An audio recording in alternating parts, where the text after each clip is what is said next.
Hello there. I have a beer from Lidl to review. It's their Shark Bay, which is a bit of a tribute, I think, or a rip-off of Doom Bar, which is an amber ale, readily available. Doom Bar used to be really nice.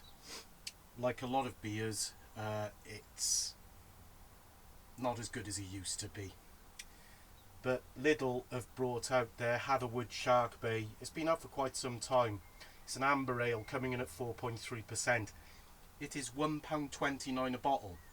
A couple of things worth pointing out. Hatherwood is Lidl's own brand. There's no brewery called Hatherwood. They contract brew this stuff through various people. £1.29. All you're hoping for really is that it's not revolting, that it's drinkable. It's, I suppose, a shame to say that it's in a clear bottle, because the chances are it can skunk up, it can smell quite rank when it gets light strike if it's been stored in a place where the sunlight can get to it. This hasn't. It's been out the fridge for about 20 minutes. It's a lovely warm day, so an amber ale. I'm quite looking forward to it. I've got a hard and fast rule with Lidl and Aldi. If something is marketed to be British and it's dirt cheap, generally it's not good. European, you find some really nice cheap European beers, and you'll have seen me harping on about a few of them previously. However, one thing I notice whenever I go in Lidl these days is that this stuff does go off the shelves quick. There's a few bottles on there, but you never see a full shelf of it. People are buying it. It's certainly pouring out nice enough. And far from it skunking, it isn't skunked. It does smell like shandy, however. So, again, my hopes aren't through the roof on this, but I have seen a couple of learned beer reviewers saying it's not bad. Let me give you my real thought on it. I mean, it's nicely carbonated, good head, and it looks decent.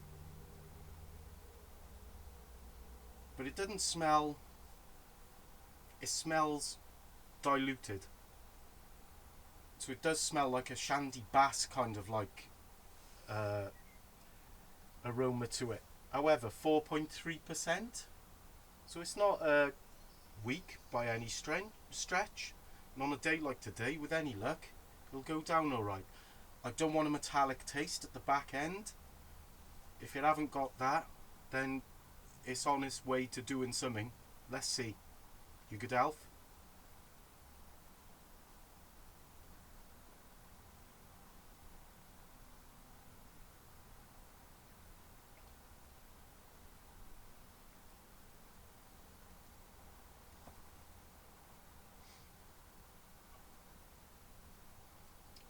Right.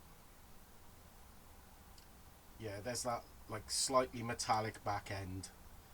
So they're not using strong hops in this, and it's getting quite,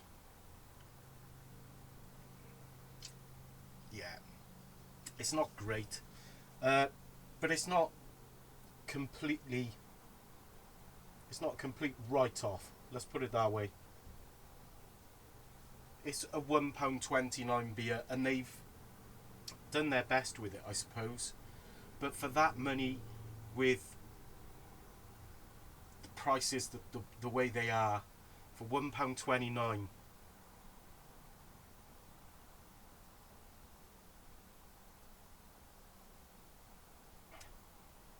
you're not going to get something that's going to be superb. But I've definitely bought a lot worse than this, and if it is something that I return to, I've said before, someone served you this at their house, at their barbecue, something like that, you wouldn't leave in disgust. I don't think you'd want many more than 2 or 3 of them maximum. But it's got a nice mouth feel. It's got slightly caramel notes. It's a, it's full on proper ale taste. And despite the metallic edge, a couple of mouthfuls and you don't mind it.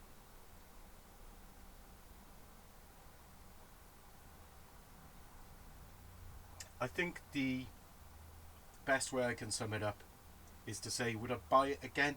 No. No.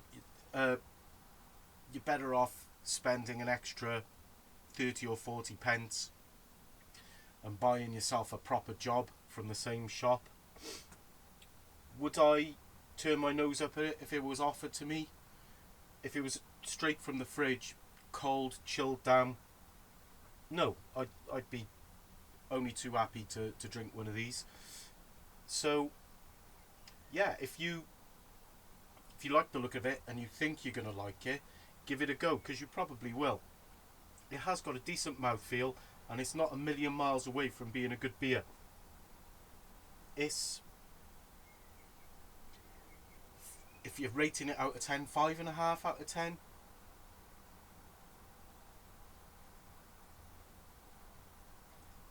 It's ever so slightly above average. Will I drink the rest of it? Yeah, definitely. It's not going on the lawn.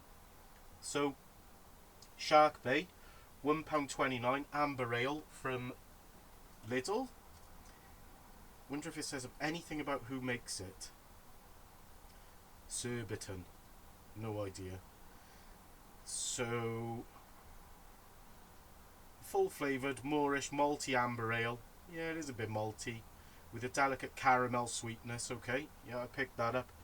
Balanced by a smooth, bitter finish. It's a bitter finish. It's not as smooth as I'd like, but it's okay. The aroma has a balanced blend of malt and spicy hops. Not for me, it doesn't. It smells a bit like shandy, with the roasted malt taking a lead. Best paired with battered seafood or a Sunday roast. Well, if you've got enough money to make a Sunday roast, you got enough money to buy a slightly more premium ale than this. However, like I say, not a write-off, worth a look. Your good health.